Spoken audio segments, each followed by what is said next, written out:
Audio Jungle.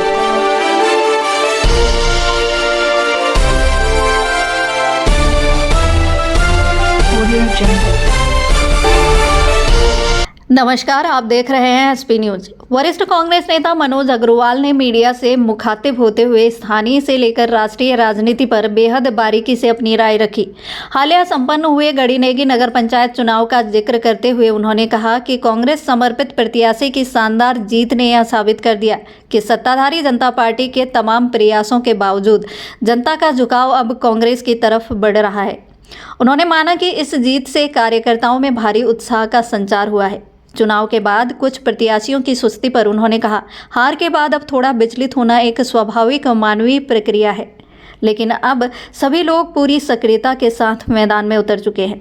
Kashipur क्षेत्र में पिछले 25 सालों से लगातार काबिज भाजपा विधायक पर निशाना साधते हुए उन्होंने कहा कि विकास के नाम पर कुछ नहीं हुआ। क्षेत्र के 2 प्रमुख ओवरब्रिजों में से एक बनते ही टूटने की कगार पर है, जो इनके भ्रष्टाचार को उजागर करता है। भाजपा के भीतर मची अंदरूनी कलह का सीधा फायदा आगामी चुनाव में कांग्रेस को मिलना तय है।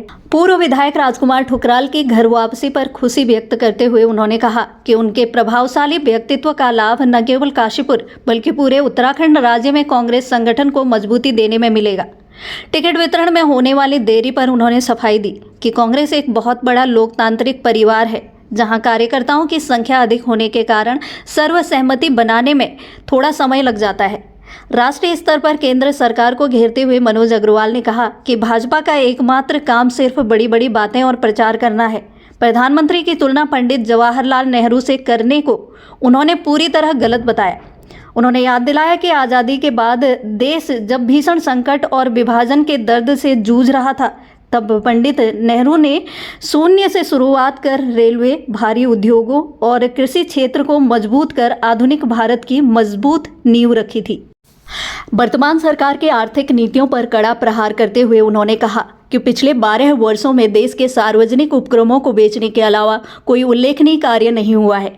वर्ष 2016 की नोटबंदी और जटिल कर प्रणाली ने व्यापारियों की कमर तोड़कर रख दी है। उन्होंने पूर्व प्रधानमंत्री इंदिरा गांधी के साहसिक नेतृत्व को याद करते हुए कहा कि वे अमेरिका जैसी महाशक्ति की आंखों में आंखें डालकर बात करती थी, जबकि आज के प्रधानमंत्री एक प्रेस कॉन्फ्रेंस करने तक का साहस नहीं जुटा पाते हैं। सांगठनिक स्तर पर प्रदेश अध्यक्ष गणेश गोदियाल का बचाव करते हुए उन्होंने उन्हें एक बेहद ईमानदार और जुझारू नेता बताया और दावा किया कि उनके नेतृत्व में कांग्रेस वर्ष 2027 में सरकार बनाएगी।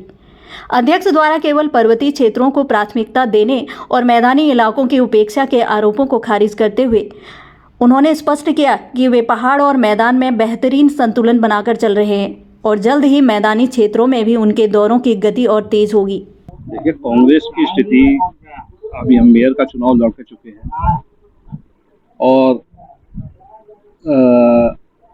काफ़ी अच्छा वोट प्रतिशत हमें मिला है और साथ में अभी एक हम देख सकते हैं छात्र संघ का चुनाव निपट कर चुका है। उसमें हमारे कांग्रेस का प्रत्याशी NSUI का प्रत्याशी विजयी हुआ। उसके बाद में अभी बराबर में ही हमारे गढ़ीनेगी में नगर पंचायत का चुनाव हुआ है।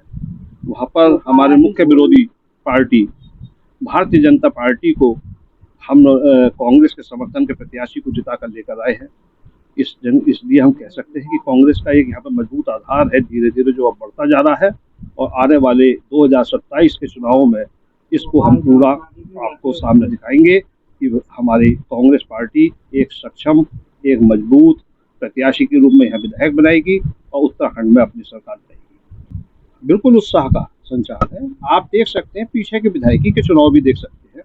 उसके बाद में हमारा जनाधार मेयर के चुनाव में बढ़ा और उसके बाद में धीरे धीरे बढ़ता हुआ हमने छात्र संघ में अपनी सीट निकाली और उसके बाद में नगर पंचायत में आप देख सकते हैं कि पूरे प्रयासों के बावजूद हमारा प्रत्याशी, जो हमारा कांग्रेस समर्थित प्रत्याशी था, वो जीता, विजयी हुआ और इस प्रकार से हमारा जनाधार बढ़ा है, निश्चित रूप से बढ़ा है। लेकिन जहाँ तक पीछे मेयर का चुनाव हुआ और उसके बाद में हमारे मेयर प्रत्याशी पूर्ण रूप से अगर नहीं कहीं पर नजर आ रहे हैं, कि बड़ी एक स्वाभाविक प्रक्रिया होती है कि कोई प्रत्याशी जाकर थोड़ा सा अगर किसी उसमें उसको हार मिलती है तो उससे थोड़ा कहीं ना कहीं हतोत्साह भी हो जाता है, जिसके थोड़ा सा आदमी विचलित हो जाता है कुछ समय के लिए। लेकिन अब वो पुनः सक्रिय रूप से अपना पूरा योगदान दे रहे हैं और हर हाल में अब कांग्रेस एक सक्षम रूप से यहाँ पर उभर कर अपनी विधायक बनाएगी और उत्तराखंड में सरकार बनाएगी। वर्तमान में देखिए, विकास के नाम पर तो यहाँ कुछ भी नहीं हुआ, केवल छलावे के अलावा।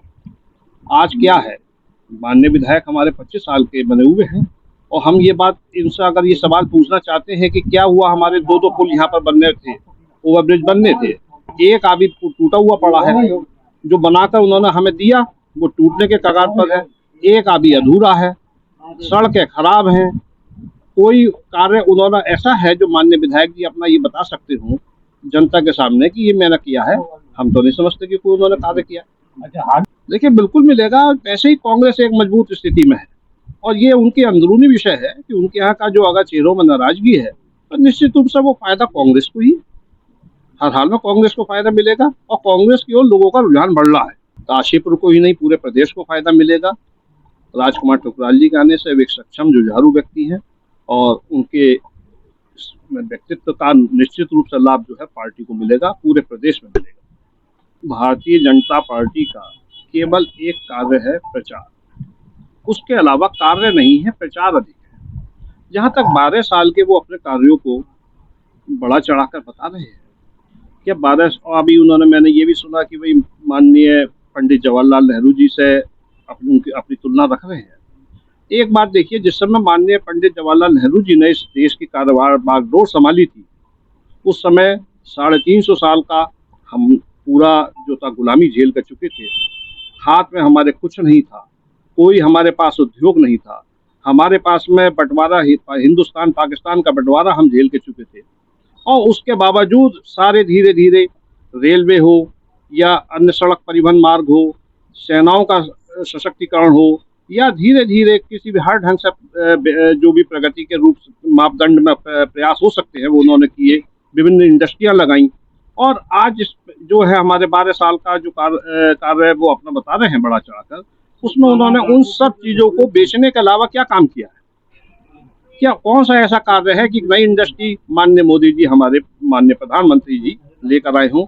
एक कार्य वो ये बताएं कि हमारे देश के लिए उन्होंने ये वाला कार्य किया कि 2016 की नोटबंदी ये हमारे देश हित की थी, आज व्यापारी वर्ग उस आज तक रो रहा है।